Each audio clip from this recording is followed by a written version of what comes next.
Well, looky here. We're back in action. So all I gotta say is, hello, managers. Week 4, Commish VR12. How you doing? You read the hat. It says Hawaii. It says Hawaii. All right. So, a couple things to talk about here.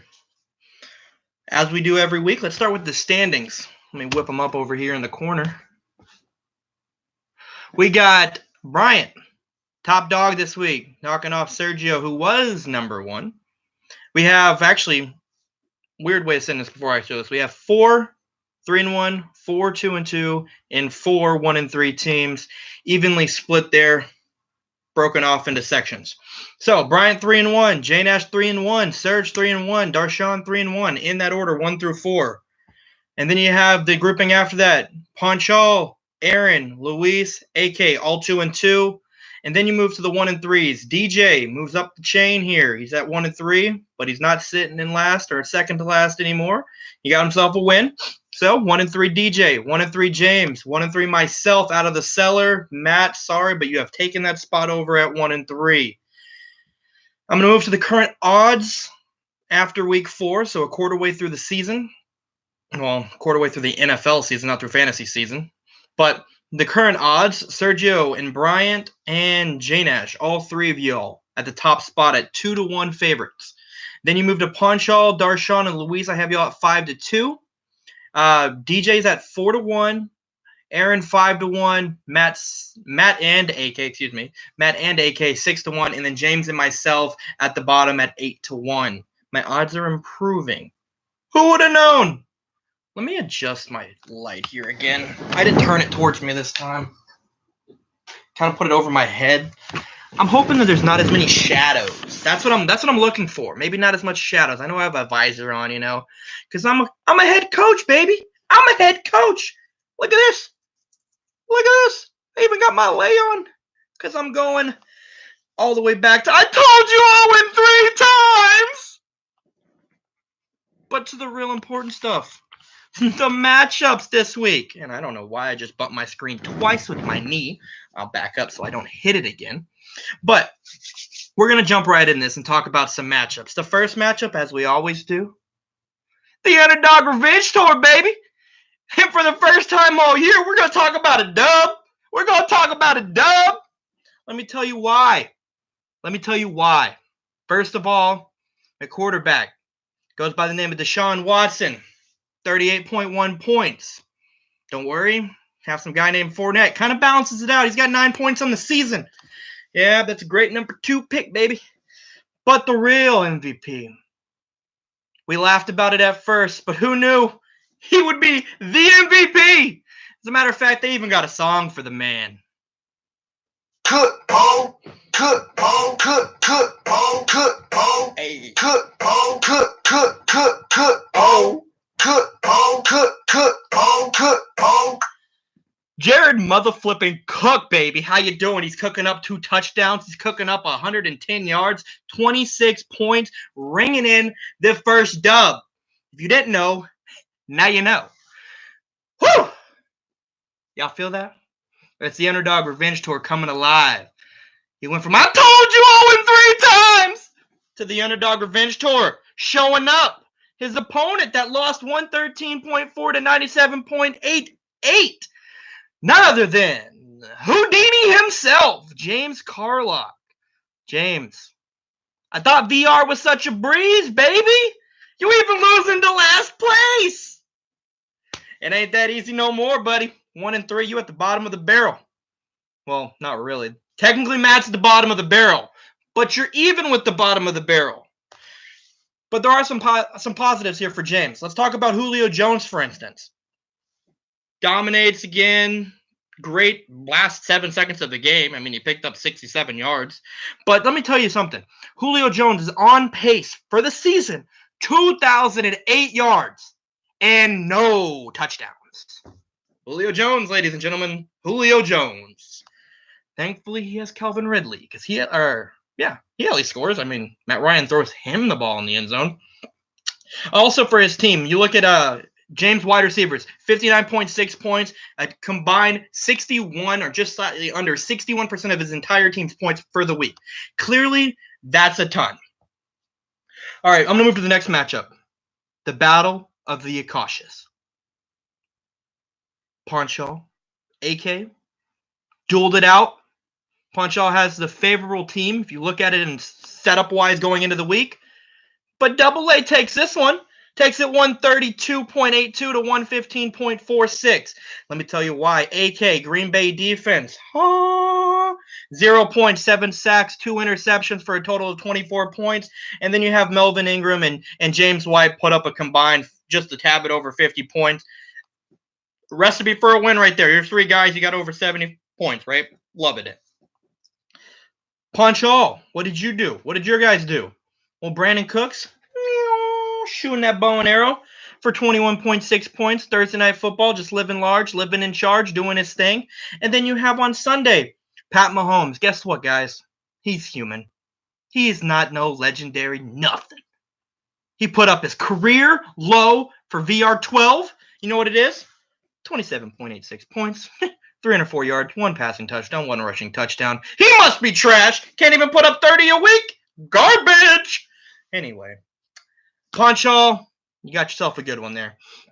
Moving on to the next matchup. Darshawn, he lost this battle.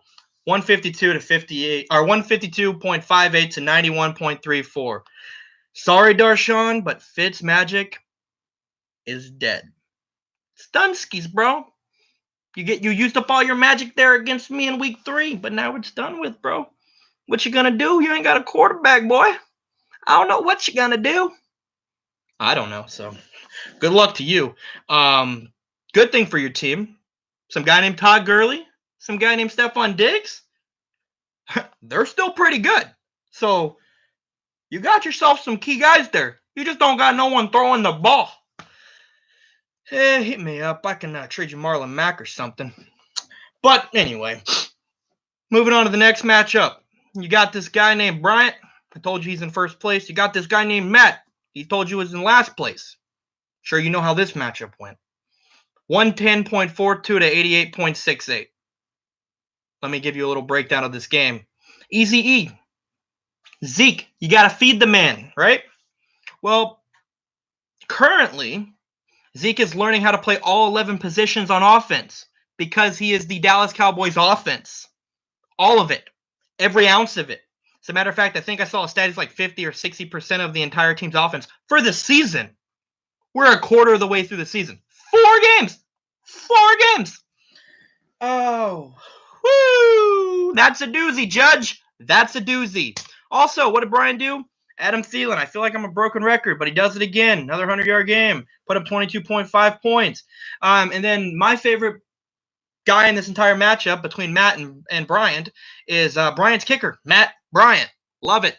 14 points. Congratulations, Bryant, on your win. Congrats on moving to first place. Matt, you have to pick it up here, bud, because you're kind of tumbling, and no one likes to see a tumbler. All right? All right? I don't know why I'm doing that face today. I'm just kind of feeling it. But moving on to the next matchup. DJ Huffman versus Luis. The battle for last place. Or so their names and stuff have said over the last couple years. But whatever. Let me go into this matchup. 156.16 to 134.06. DJ got tired of getting dominated by everyone, so he figured the only way to beat him is to outscore him. So my team can sit there and not my team, but DJ's team can have guys score 130 on him, 140 on him a week. But if he scores 150, guess what? He wins. So he just went that route. Let me put this into perspective. On DJ's team, the fantasy gods were like Oprah, and everyone gets a touchdown. You get a touchdown. You get a touchdown. You get a touchdown. You get a touchdown. So Antonio Brown, his number 1 overall pick, right, was the 3rd lowest scoring player on his team behind Kenyon Drake, who's doing great, and the Chargers defense. So clearly everyone else dominating, and Antonio Brown had like 12 or so points. So clearly it wasn't anything. Let me put into perspective just how excited DJ was. He didn't know this, but I got a clip of him. And y'all are going to love it. Here we go. This is DJ after his first win. Not really. This is actually on a John Brown touchdown. But this is how DJ felt after his first win. We'll see how it goes tonight. She's here on the sideline talking about him later. He's eating Subway. On the comeback, so don't know football game. It's great to see him walking around on the sideline.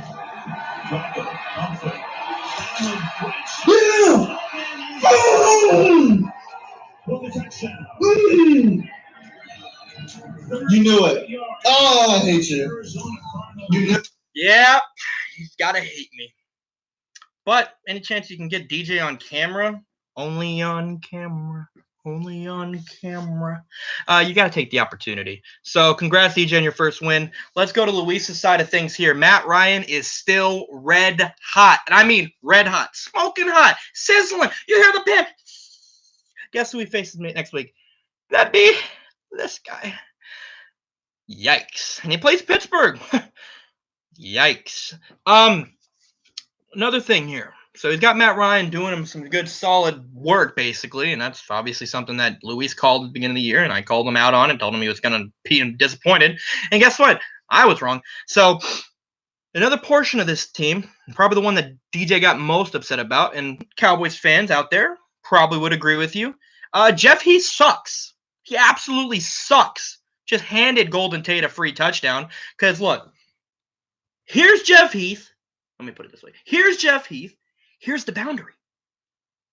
And here comes Golden Tate. Let me just stand still and let him run past me. Because, Jeff Heath is, as they say in the Old Testament, hot garbage! But y'all already knew that. It's Jeff Heath. Anyway, last matchup of the breakdown here. We got Jay Nash and Sergio. Sergio's luck of no one or got his opponents not scoring anything on him kind of ran out this week. Unfortunately for him, Jay Nash put up some points and got the win 129.06 to 93.5. Basically, in this matchup, you have T.Y. Hilton, 115 yards and 2 injuries. Injured his chest at the beginning, then a hamstring injury, and he's ruled out for this week on Thursday Night Football. So that's bad news for Jay Nash. Good thing is for him. He's 3-1, so he has a chance to kind of manage around it. Also, some guy named Alvin Kamara, you might have heard of him. He went in the first round. He's picking up 3 touchdowns, 39.1 points this week. Just a stud. Literally scored his last touchdown and ran down the exit tunnel because he knew it was over. At that time, I'm pretty sure Jay Nash knew his matchup was over as well. So, congrats to him. Sergio, or Baker's, Baker's dozen. I'll start with Baker Mayfield, actually. 295 yards, 2 touchdowns, also 2 fumbles, unfortunately. For him, didn't put up the points that he was hoping for. 5 yards short of the bonus, too. That's definitely unfortunate. And Sterling Shepard, 77 yards, a touchdown, and a 2-point conversion. Hey, he's the only wide receiver in that offense to score a touchdown this year, so congrats to him. Before I move into Week 5, because I want to talk about some matchups here. Obviously, I'll start with the first one. Week 5, the Thursday night matchup is Indianapolis versus New England in Foxborough.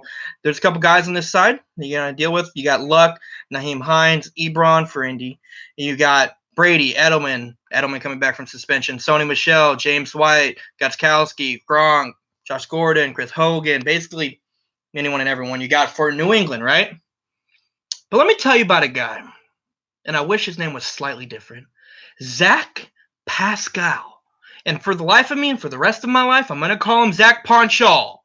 All right, but Ponchal, better watch out for this boy. He's putting up points. Honestly, I got a text message from Akash Ponchal, and that's his hero. You can be my hero, baby. But yeah, so beware of Zach Ponchal. Now, I'm going to do something that's never been done before. Never been done before. Y'all know my situation. Y'all know my running backs look like hot garbo. You know I don't know who to start every week. There's a guy that's out in the lead that's been sucking. He goes by the name of Kenyon Drake. I'm going to try to trade for him right now on air. Giving DJ a call. Watch. Let's hope he doesn't cuss at me. Hello. Hey, DJ? Yes, young Kelch. How can I help you? So I got a question for you. Okay, well, I just got home, so that was not 10 minutes ago. But okay, What's up? Oh, okay. Well, you got home. Congrats on getting home. Yeah. Do you want to make a trade? I'll trade you Deshaun Jackson for Kenyon Drake. What? Deshaun Jackson for Kenyon Drake. I was going to do that originally until you offered me Marlon Mack. I felt like that was very disrespectful. So, do you want to do the deal? I don't know. Maybe. Maybe? Well, I don't know. I'm proposing it right now. Is that why you called me 10 minutes later? Because... Oh, you better believe it. I called to make sure you were off of work. By the way, you're live right now with VR on our Commish note. We're at the end of it here. And I want to be the first person ever to make a trade on air. Huh? Well, let VR know that you sent me... Yeah, everyone can hear you. What? Everyone can hear you. Everyone, Tori is going to offer you Marlon Mack. Decline it. Marlon Mack, baby. Y'all don't have to accept it. That's fine. I'll just hold on to Marlon Mack until he's the running back for Indy. I don't care. I'm not even offering you Marlon Mack, DJ. Straight up, look at this. Ah, shoot, you can't see it on the screen. Kenyon Drake for Deshaun Jackson. Straight up, the proposal is sent. Accept it. Can I if you have some cojones like you did on Sunday and you shook on this, and so I'm sending it now. So do you want to do the deal or not? The answer is no. Oh, now he's changing his mind. Y'all heard it here first. He agreed to a deal, and now he's backing out. This is what VR is trying to come to. Aw, DJ, it's a lot of pressure with VR watching. Look, you're running up our live time here. And to be honest with you, you should just accept the deal so we can announce a trade for the first time on the nice little chat we got here, because you would be the first person ever to do that. Do you want to be the first? Do you want to be the first at something in your life? Do you want to be the man? No. You better accept it. I really hope he does actually now. Okay, well, I have to call you back. I just got home. There you go, ladies and gentlemen. DJ Huffman stalling right there for everyone. I'll do it if Marlon Mack's involved. No, you won't. I'm being serious. I'm not even joking. All right, bro. I gotta go. So are you gonna do the deal or not? No, fine. Of course. So DJ is hung up. To put this into perspective, Sunday night, me and DJ shook on a deal for Deshaun Jackson for Kenyon Drake. If he doesn't go through with this, just know that he completely lied. That's on DJ. Anyway, moving on to the rest of Week 5. That's how it happens with VR and trading with Corey. No one sticks to their word. Anyway, waiver wire, 9 a.m. tomorrow. 9 a.m. Said it again. Woo! Hey, maybe I'll pick up your guy if you pick up a guy too early. You never know. Todd Gurley helped me get a first win. I just took all that mojo right off of Darshawn's team, put it on mine. He got an L. I got a dub. Who's next? Don't play with me. Don't play with me. You know, a couple other games. Dallas at Houston, Sunday Night Football. We'll have a good matchup. I do not know who's going to win that one. I actually don't know who's going to win any game. I'm not like some psychic. I wish I was. I'd bet a lot, actually, if I could, but I don't. So, Washington at New Orleans, Monday Night Football. And then to kind of close this out, I'm going to give you all a life lesson. Actually, I'm going to look up at the screen here. Colorado's beating Chicago in the bottom of the 8th inning, 2 outs, man on first. It's the wild card. This is the NL wild card. But I want to close out with a couple things. First of all, Dak Prescott, 255 yards in the air in Week 4. Don't believe the hype, ladies and gentlemen. Detroit defense is trash.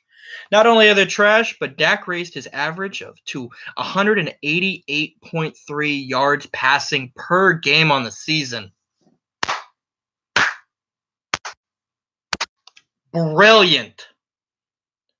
I'm going to take an over-under. Dak throwing for more than 110 yards Week 6 against Jacksonville. I'm going to take the under. Feel free to, tell me what you guys think. But Lastly, Ponchal made a big deal about not having a commission note on NFL leave. So just know, I'm bringing this to you on NHL leave, baby. Hockey starts tomorrow, and you know what that means. It's fantasy hockey season. It's NHL season. It's time to drop the puck. But anyway, VR, I love you. If I didn't tell you I loved you, just know I love you. Hawaii, your new head coach for the Underdog is out, and all I gotta say is mahalo.